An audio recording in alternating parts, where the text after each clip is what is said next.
Now it's time to make the lid.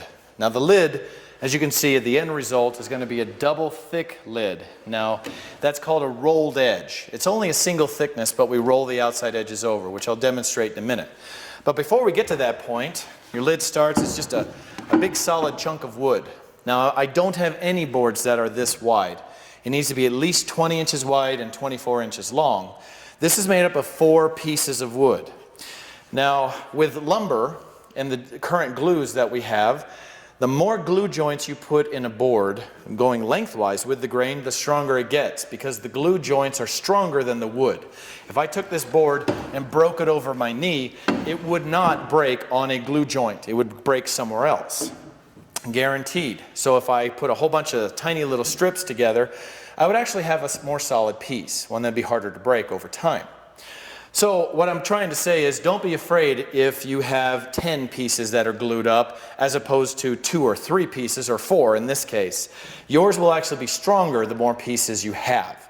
So the first step is to cut these pieces, get them squared, and then gluing them together.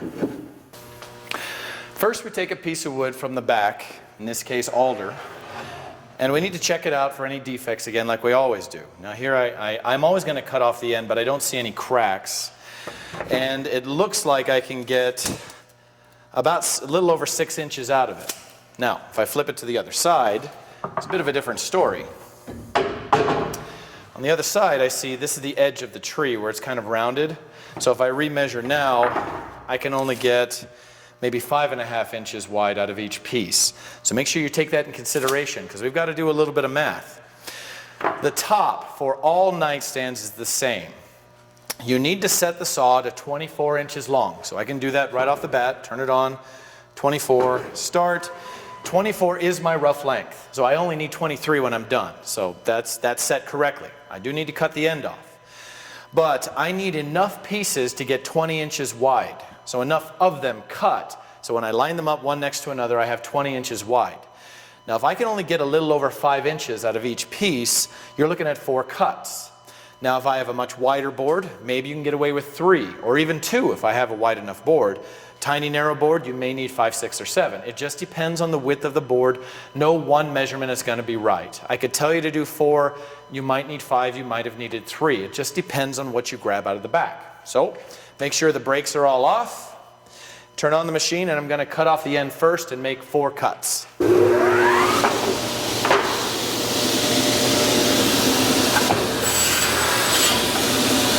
I can't break it, so there's no cracks. Slide it down and make 4 cuts.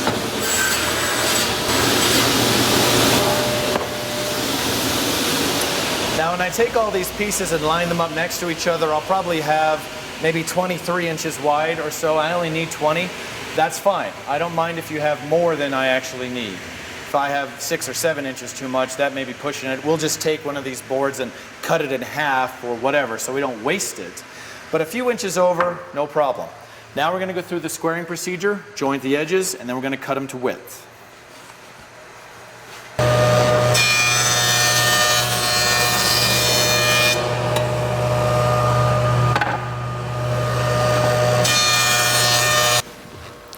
Now we're going to cut them to width. Here at the table saw, we need to set it to what we're keeping.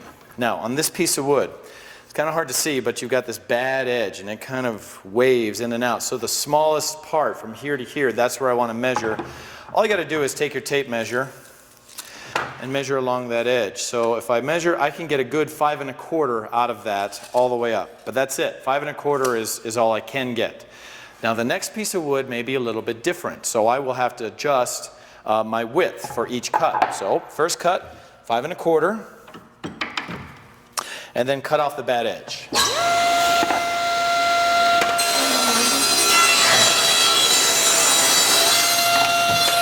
there's my bad edge, and now I have a nice, good board that is parallel on both sides. Now the next board, machine is still running, I do the same thing. I can get 5 1/2 out of that one, reset, and cut again.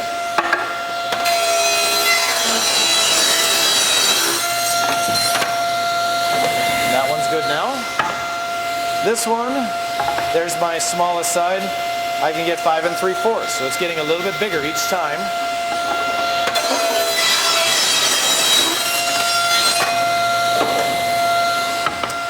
Now my last one, I wanted to demonstrate an issue that a lot of students have where they have two bad edges.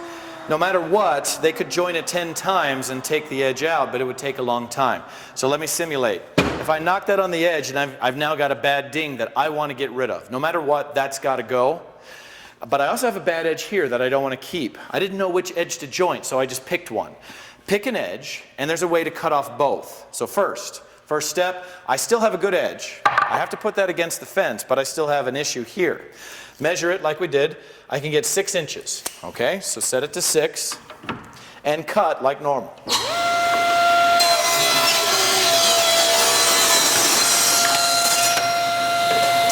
Now I've still got this ding, flip it around. Now this edge is good, and I measure to my defect, 5 3/4. I just move it in a little and cut again.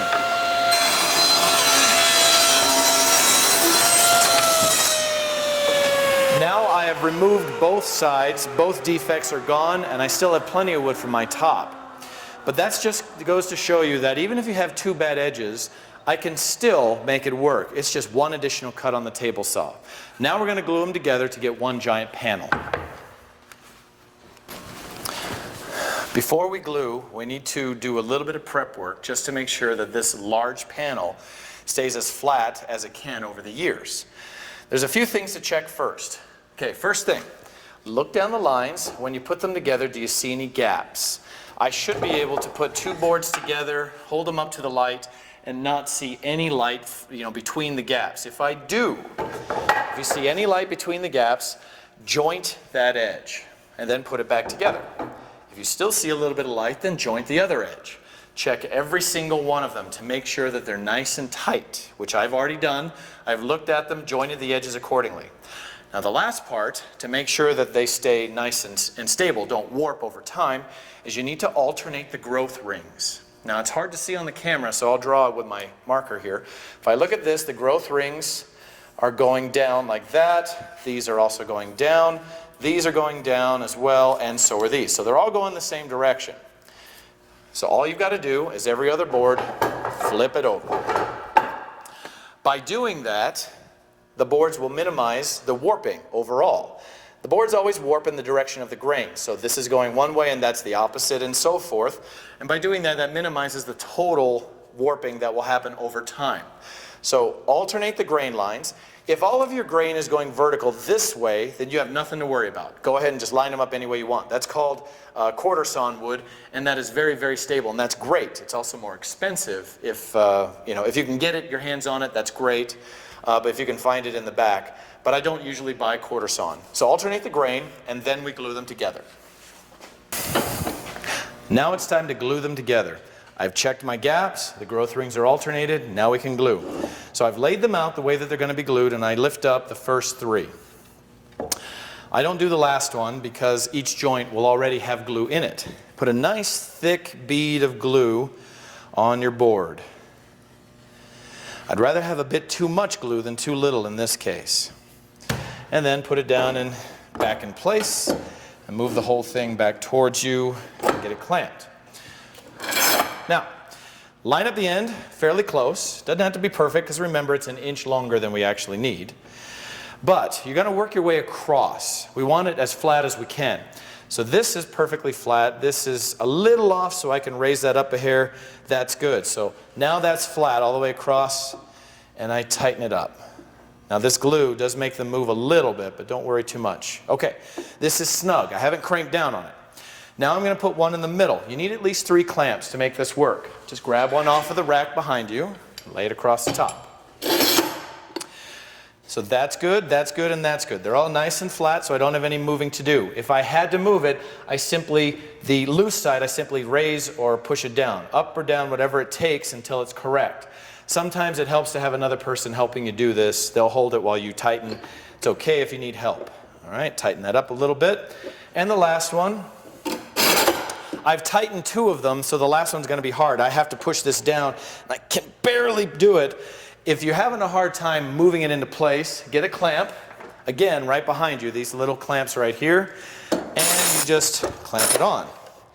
Tighten it up. Now I can actually move it a little by this motion. So that's a little off as well. and I just get another clamp. And we tighten that up to get that perfect. Give it a little pull. There. Now it's in place, and this one's already correct. Okay, now I tighten up this last one. Go back, crank down on all of them, nice and tight. Now that it's together, it's never going to move. So I can take these back off again immediately, and somebody else can reuse them. Because those will never move. Now again, all of your lids look the same, so please use a marker, and I'll have a big one out here for you. Put your name on it. Mr. EA1. That way, we know it's yours and we can track it down. Now this has to sit for at least a half an hour, but most of the time it'll be overnight. We will have pulled it from the clamps. It'll be sitting under the table right here. You can leaf through them and find them, and then we can move on to the next step.